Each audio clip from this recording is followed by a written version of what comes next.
Have you ever asked yourself, why do I stay in a relationship that's clearly hurting me? You know deep down you're not happy. You feel drained, unappreciated. You've tried to walk away, made promises to yourself that this time would be the last. Yet somehow, some invisible force pulls you right back. Why is that? It's not because the other person is too convincing or manipulative. It's not because you love them too much. And it's not because you're still holding on to some memory of when things were good. The real reason lies deeper inside you. The truth is, toxic relationships don't just break your heart. They awaken parts of you that were already fragile. They trigger old emotional wounds you never truly healed. They feed off your fear of abandonment, your craving for validation, and your unconscious hope that love means enduring pain. You're not just entangled with the person. You're caught in a powerful emotional loop, a psychological bond that quietly distorts your sense of reality. That's why walking away is never as easy as it seems. Even when you manage to leave physically, part of you keeps going back. Memories resurface, doubts creep in. You remember the good days and wonder, what if they change? What if I gave up too soon? But this isn't just about the relationship. It's about the emotional attachment that's taken root deep within. This bond can be so strong that it overrides your own boundaries, your self-respect, even your survival instinct. And that's why many people stay stuck in pain long after they've realized it's not love anymore. This video isn't here to blame you. It's not here to call you weak or broken. Quite the opposite. It's here to help you see clearly. Because once you understand what's really happening, you gain the power to choose differently. And with clarity comes strength. So if any part of you feels trapped in a relationship you know is unhealthy, but still feels impossible to leave, this is your moment. By the end of this video, you'll not only understand why this cycle repeats itself, you'll learn how to break it for good. Let's begin. To truly understand why some people keep falling into toxic relationships, while others seem able to walk away without hesitation, we have to go back to where love begins. Attachment. From the moment we're born, our brains are wired to seek connection. As children, we learn what love feels like through the way we're held, spoken to, and cared for. If our early environment is warm, consistent, and nurturing, we grow up believing that love is safe, that we are worthy of it without needing to suffer. But what happens when love comes mixed with rejection, inconsistency, or even emotional neglect? Our young minds adapt. We begin to associate love with anxiety, attention with unpredictability, care with conditions. And those early patterns, even if we don't remember them, become the blueprint for every relationship we enter as adults. In the next section, we'll explore exactly how those early attachment patterns shape the way we connect with others, and why healing them is the key to breaking free from toxic cycles once and for all. Are you ready to dig deeper? Let's continue. You've now seen how early emotional experiences can shape our entire idea of what love feels like. But what happens when love and pain become so entangled that your brain can no longer tell them apart? If you grew up in an environment where affection came with emotional ups and downs, moments of warmth followed by coldness, love mixed with rejection, your nervous system learns something dangerous. That love is unpredictable, unstable, something you must earn. That's where the trouble begins. When someone treats you with consistent kindness, it might feel unfamiliar, even fake. But when someone gives you love in small, unpredictable doses, making you feel special one day, then distant the next, your brain lights up with recognition. This it says, is what love feels like. Not because it's healthy, but because it's familiar. It matches the emotional rhythm you were taught in childhood. This is the heart of the emotional trap. You're not only attached to the person, you're attached to the emotional pattern they activate in you. They awaken an old part of you that still wants to prove it's lovable, that longs to turn rejection into approval, abandonment into affection. Deep down, you may feel like this time, if you just try hard enough, love will finally be safe. That this time, you'll be enough, and that's why leaving becomes so hard. You're not just afraid of losing someone, you're afraid of losing the chance to rewrite your own emotional history. You feel like walking away means giving up on proving your worth. But the truth is, you have nothing to prove. You are already enough. This isn't a test of your strength, your love, or your loyalty. The real problem isn't even the person. It's the inner bond that was created through a deeply ingrained psychological mechanism. And that brings us to something crucial. Intermittent reinforcement, the invisible glue that keeps you stuck. This is more than just an emotional reaction. It's a proven pattern of behavior that mirrors addiction. It's the reason why your mind clings to brief moments of affection, even in the middle of pain. Have you ever noticed that no matter how toxic the relationship is, there are always those moments when they say the right thing, when you laugh together, when it feels like the connection is finally real again. You replay those scenes in your head, telling yourself, this is who they really are. This is what we could be. But that's not love. That's intermittent reinforcement in action, and it's designed to keep you hooked in the next part. We'll break down exactly how this mechanism works, how it rewires your brain, hijacks your emotional logic, and turns even suffering into something you can't walk away from. And more importantly, we'll talk about how to break free, ready to understand what's been keeping you trapped. Let's keep going. When we understand how intermittent reinforcement keeps us chasing love like a reward we can never quite grasp, we start to see just how powerful and damaging this cycle can be. B.F. Skinner's experiments showed something startling. The most effective way to keep someone trapped in a behavior is not to reward them consistently, but to reward them unpredictably. Instead of giving food every time a rat pressed a lever, researchers gave it only occasionally, with no clear pattern. What happened? The rats became obsessed. They kept pressing the lever endlessly, desperately hoping the next press would bring a reward. Now take that same principle and apply it to your relationship. Swap the rat with a human being. Swap the lever with emotional connection. It works the same way. If the person hurting you were cruel and cold all the time, walking away would be easier. But they're not. They give you just enough affections, small scattered moments of warmth to keep you hoping. And so, you keep pressing that emotional lever, waiting for the next brief moment of kindness. And here's the cruelest twist. This mechanism rewires your standards.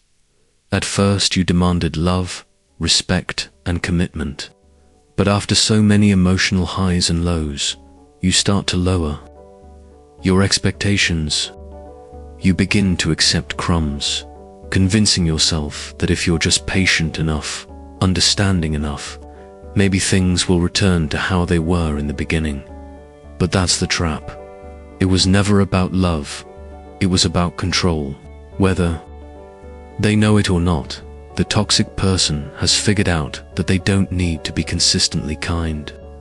They just need to give you just enough, just the right balance of affection and withdrawal to keep you trying. And that's what makes leaving so painful. Because it's not just the end of a relationship, it's the death of hope. The hope that maybe one day it could get better, that they might finally change. Letting go means facing the reality that those hopes will never come true.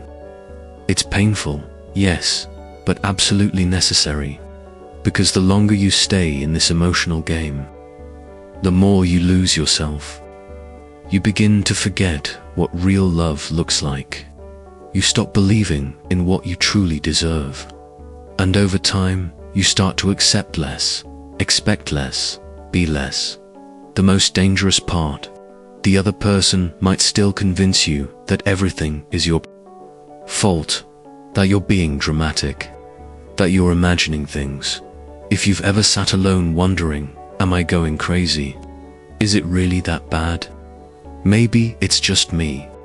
Then you've already felt the effects of the next weapon in their toolbox: gaslighting in the next section. We'll dive deep into how gaslighting, projection, and emotional manipulation can quietly destroy your sense of reality until you no longer trust your own thoughts or feelings.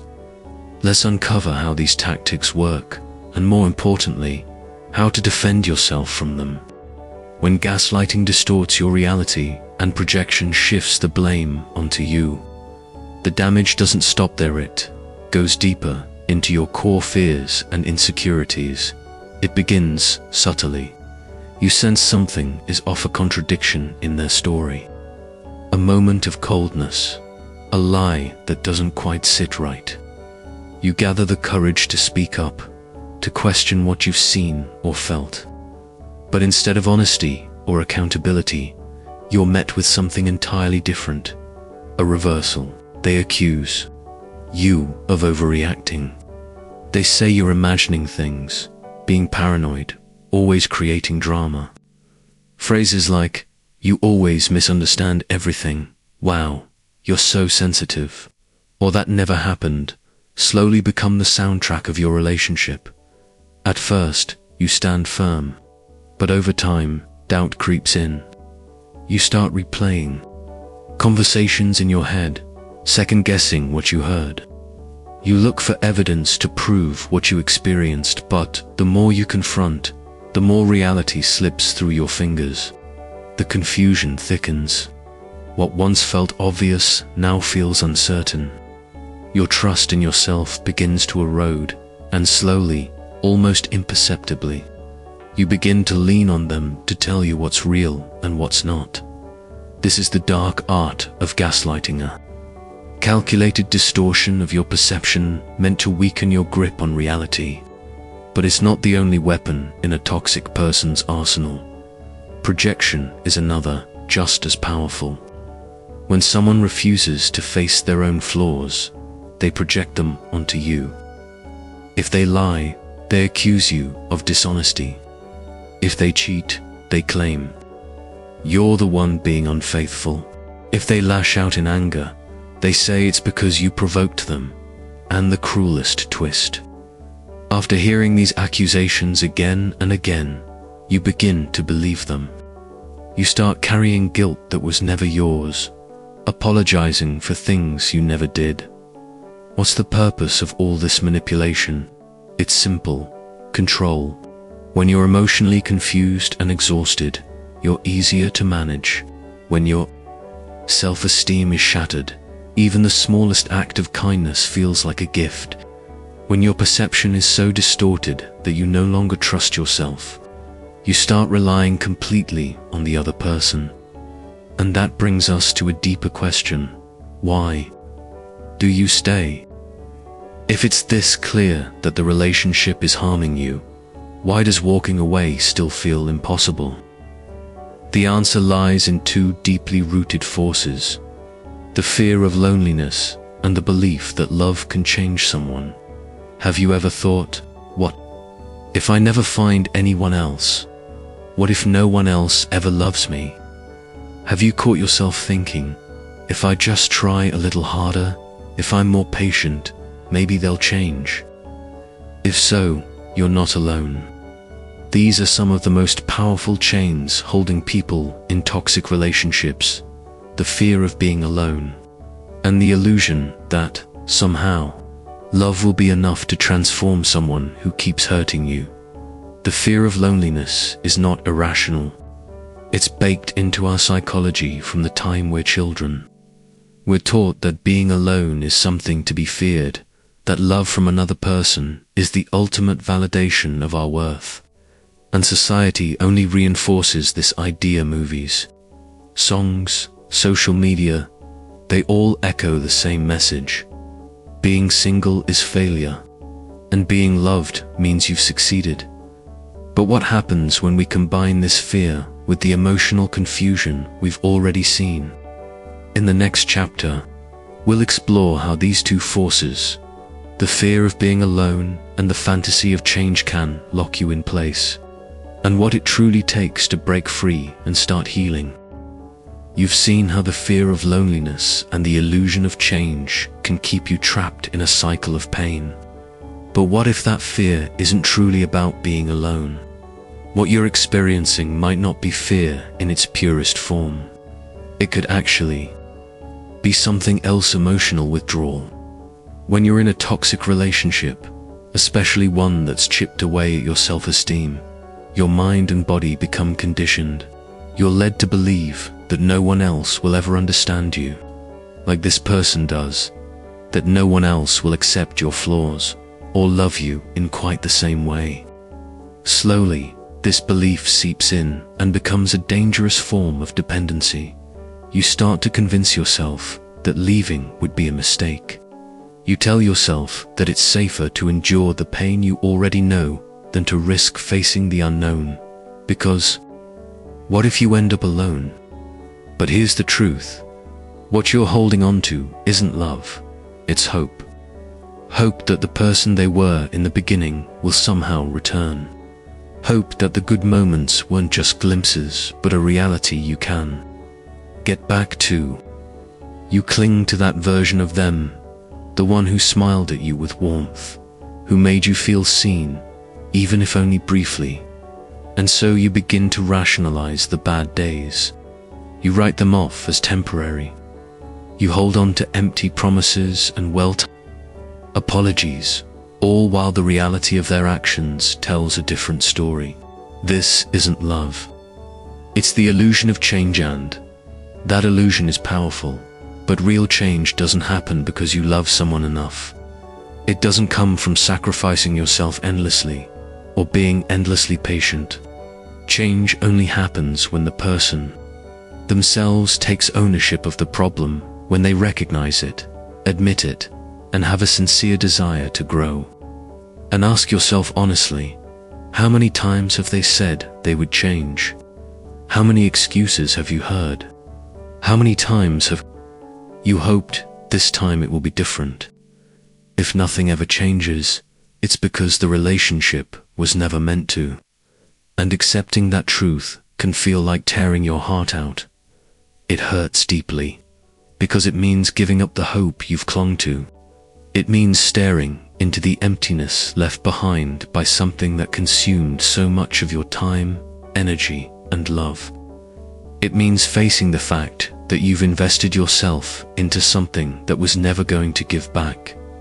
But this pain, no matter how sharp it feels now, is temporary.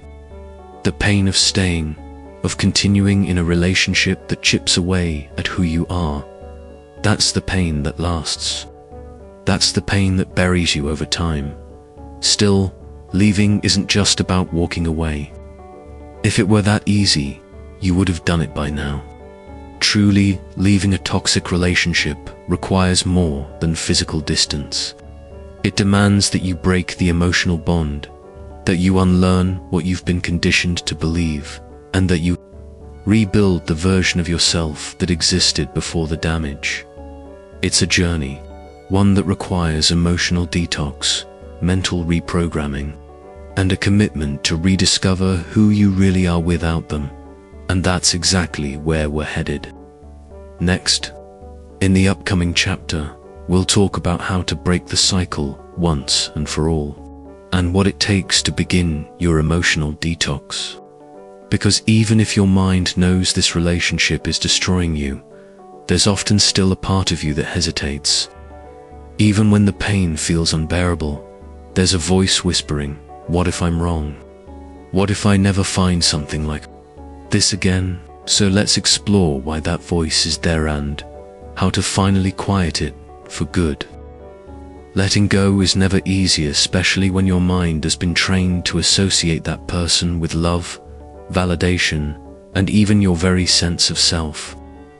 That's why the next step is not just about moving on, it's about detoxifying emotionally. Yes, detoxification, because this relationship acted like a drug. Every little moment of affection was a hit. Every word of hope was a chemical trigger that kept you chasing more. And just like breaking an addiction, you need to cut this cycle completely. If you ever want to reclaim your freedom and peace of mind. But how do you break a bond that feels so unbreakable? Step 1. Complete separation. Total disconnection. No calls, no texts, no let's stay friends, nothing. If you want to heal, you must eliminate every avenue of contact, because every message, every interaction reignites the emotional wiring that kept you trapped. It stirs up the old confusion and keeps you in the cycle of doubt. You might ask yourself, what if they change? What if they finally see what they've lost? But the truth is simple: if this person had the capacity to change, they would have already done it. If they genuinely valued you, they would never have led you to this breaking point in the first place. What they feel is not regret, it's fear. Fear of losing control over you. And if you're clinging to the idea of closure, let this be your reality check. You don't need closure from them. You already know all you need to know. That longing for a final conversation. It's not about understanding, it's a last-ditch attempt to justify staying. So cut it off, block their number, remove them from your social media. Don't accept crumbs, because once you do, that once the cord is cut, the emotional withdrawal will hit. Step 2. Survive the withdrawal without slipping back. In those first few days, there will be an emptiness, a hollow space where they used to exist. Your brain has been wired to seek this person for emotional security, and now, without them, you'll feel like something vital is missing. But remember, this isn't real longing, it's withdrawal. Your mind will play tricks. You'll start idealizing the past, forgetting the pain, remembering only the rare good moments. You'll start asking, was I overreacting? Maybe it wasn't that bad. That's the addiction talking. To break through this stage, you need to replace the pattern. Fill the space they once occupied with something that lifts you. Create new routines, ones that nourish you. Move your body, read. Spend time with people who remind you of your worth. And most importantly, stop romanticizing what was. Make a list of every time they made you feel small, unloved, or unworthy. And when you feel weak, read that list. Step 3. Rebuild your identity. Toxic relationships don't just damage your heart, they rewrite the way you see yourself. Over time, you begin to view yourself through their eyes, as not enough, unlovable, needing to change to be accepted. Now is the time to undo that. Start by asking, who was I before all this? What made you laugh? What filled you with energy? What parts of yourself did you silence just to keep the peace? Recovery means rediscovering the you that existed before the damage.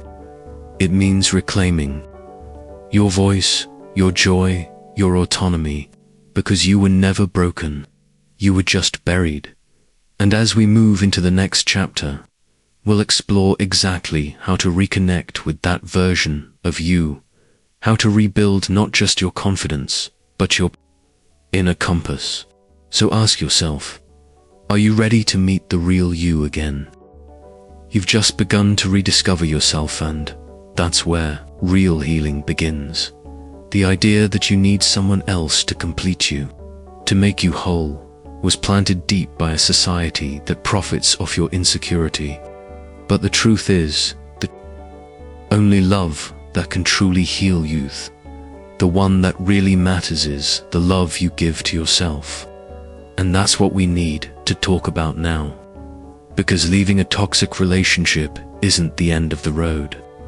It's the start of something far more powerful. True liberation only happens when you make one crucial decision to finally choose yourself. There comes a moment when you must ask yourself, will I continue destroying my peace, my joy, my identity for a love that was never real? Or will I finally choose me? Because, in the end, it doesn't matter how many promises they made.